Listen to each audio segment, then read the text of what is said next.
Today we're making probably the most exclusive and expensive wallet design you can possibly make. Hey friends, as well, welcome back to the channel. Thank you so much for joining me.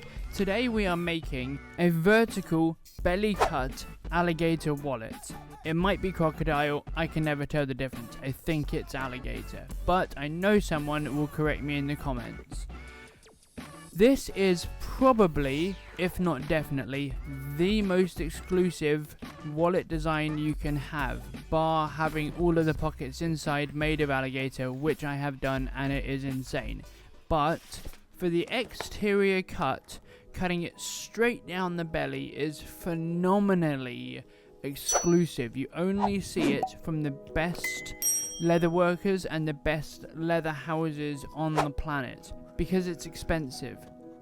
Instead of buying a exotic skin crocodile or alligator, you buy and making 3 wallets out of it, 3 horizontally cut panels. You have to use basically one, because there's not, unless it's a massive skin, you don't really have space for more than one. So it costs the entire belly to do this cut. It's ridiculous. Now, for the interior, I'm using the highest quality French goat skin or chèvre in the world. And I love this stuff. It is the color Lalousie. I don't know if I'm pronouncing that properly, but it's a little bit special having a blue on blue wallet, in my opinion. For the pockets, we are doing a turned edge, because I prefer it when you're using the thickness, or in this case thinness, of goat skin that I am. This is 0.8 millimeters, or it might be 0.9, it depends on the skin, but it's about 0.8 millimeters. It is very, very thin. It's strong because goat skin is a very, very strong leather for interiors. It's kind of what it's designed for, but it's still thin. So if you're painting or burnishing, if it's veg tan, but in this case painting the top of a very thin wallet pocket, it's not going to be very nice. So I prefer to do turned edges, and there's a little secret inside there that will be coming soon. For the back panel of what I like to call card modules, the way you build them can completely define how your wallet feels. A lot of the feel of a wallet or any piece comes from the back of it. It's why you often line the back of it. And in this case, I'm doing a little bit of something different. So a couple of months ago, I made a wallet for my brother out of Nova Napa, and that was the softest piece I've ever made, hands down. I personally prefer something with a little bit more structure. I just do. So in this case, for the back panel of the module, I am putting on a 0.6 millimeter bonded leather. Now, I have done a video on reinforcements, so if you would like to go and watch that, it is on my channel. However, I am going to do another video on reinforcements, and if you would like to have more information about what reinforcements you should use and what reinforcements are best for what purpose, do let me know in the video description, the video comments, and I will try my best to answer those in another video, so let me know. For this particular wallet, I am doing it a little bit more difficult, you might say. So for these particular stitches, I'm doing them at 3 millimeters, which is kind of what most people do their stitching at. But for the main body of this wallet, I'm actually doing it at 2.7, so a much finer stitch. You might think, oh, it's 0.3 millimeters difference, you're not gonna notice it. You really, really do. It takes so much more time to do anything with a higher stitch count. It's not, you're doing one a little bit more frequently. There's so many more stitches. If you would like a video on how to choose the right stitch count for your piece, do let me know in the comments again, and I will try and get to that. If you guys want me to do specific videos on specific things, let me know, because I want to help you guys learn this phenomenal craft as well as I have, and the only way to do that is for you to tell me what you want to learn. So this is that very heavy, well, not heavily, this is that reinforced card module, and it's turning out beautifully, if I may say so myself. The particular Laluzi colour that I'm using does have a little bit of purple in it, which makes a nice different tone to the leather. I really like it, actually. I've been using it for quite a while now. Even though I do turn the edges of the pockets, I like to paint the top edge of the card module itself, because it's lined, therefore turning it doesn't quite give the same feeling, and you're going to have that lining on the interior anyway. You're not going to use that particular part of the wallet very much, so I do like to paint the top of that. Now this was petrifying. I have a manual splitter from Drukel. It's fantastic for most things, but pulling an alligator belly through it when you can't replace the leather at all, it's a bit petrifying, I'm not gonna lie. But when you're working with exotics like this, you have to back them. You have basically no choice.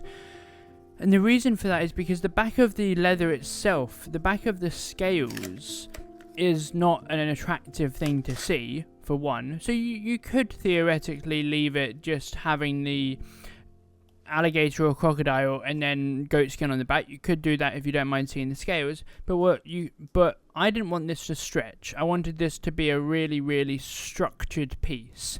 And the way to do that is to have bonded leather on the back of it, because bonded leather does not stretch. And if you have really good quality bonded leather, like the one that I have links to bonded leather in the description box below. Leatherbox sells it. It's fantastic. I have a €5 voucher code for your first order, so go buy some if you want to get some yourself. This video is not sponsored, but I do have links to most of the materials I use down below. But the bonded leather that you use is a really important material to have good quality, because if you don't, it can disintegrate. And one of the benefits of having a luxury piece like this is that it lasts for decades, it lasts for generations, and if you have poor quality materials, they'll just break down. When you glue any finished leather, so whether it's finished goat, calf, crocodile, whatever it is, the glue that you're using probably won't stick very well to it. Some will, because some are designed to hold together buildings, but leather, water-based contact adhesive, will not bond to it very well. It needs to have absorbency into the leather itself. So you have to scratch off that surface. You have to scratch off the top finished surface.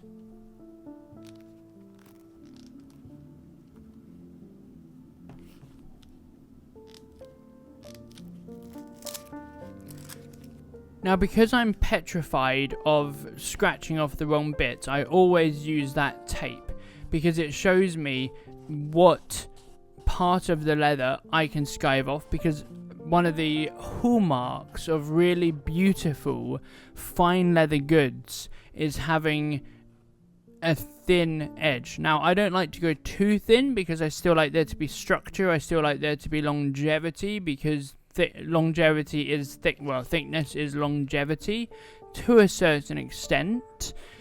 So I don't like to go too thin, but you still need to get your edges relatively thin if you're going to make a fine leather piece. I have a video on edge paint finishing on my YouTube channel if you want to go and watch that. It's called my ultimate guide to edge finishing or edge painting. I can't quite remember. If you have any questions, or you'd like me to do a follow-up video about different settings to use, different materials, different tools to use, please do let me know in the video description, and I'll put one of those together, because I couldn't cover absolutely everything in that video. And of course, I want you guys to do the best pieces you can. That's why I have this YouTube channel. This is the most important part. because marrying the internal structure of the wallet and the external structure of the wallet is so important. You want to get that edge really flush because you want to minimize the amount of sanding you have to do to get the edge perfect. You want to make sure it's clamped really well so it doesn't come apart whilst you're stitching it, because water-based adhesive is not that strong. It's strong, don't get me wrong, but it's not that strong. But it doesn't need to be, because the majority of the piece is being held together by thread, not by the glue. And that's why I don't like gluing things too much, basically. Because I'm using a 2.7mm pricking iron, I'm using a 0.45mm Misi thread, and I have a link to that in the video description as well. I get it from Leatherbox, fantastic company, and they do ship worldwide.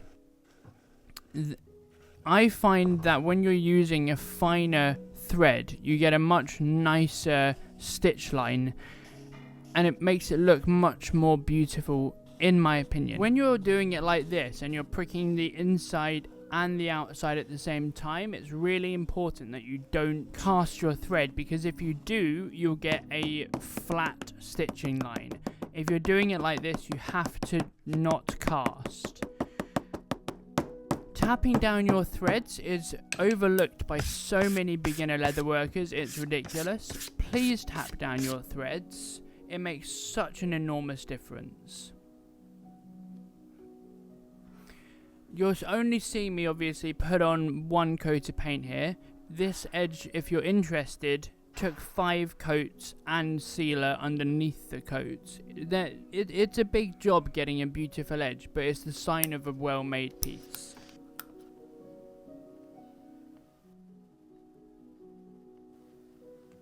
Thank you guys so much for watching, I really appreciate it. Don't forget to like, comment and subscribe, and I'll leave you to watch the beautiful shots. Thank you so much, have a phenomenal week, take care.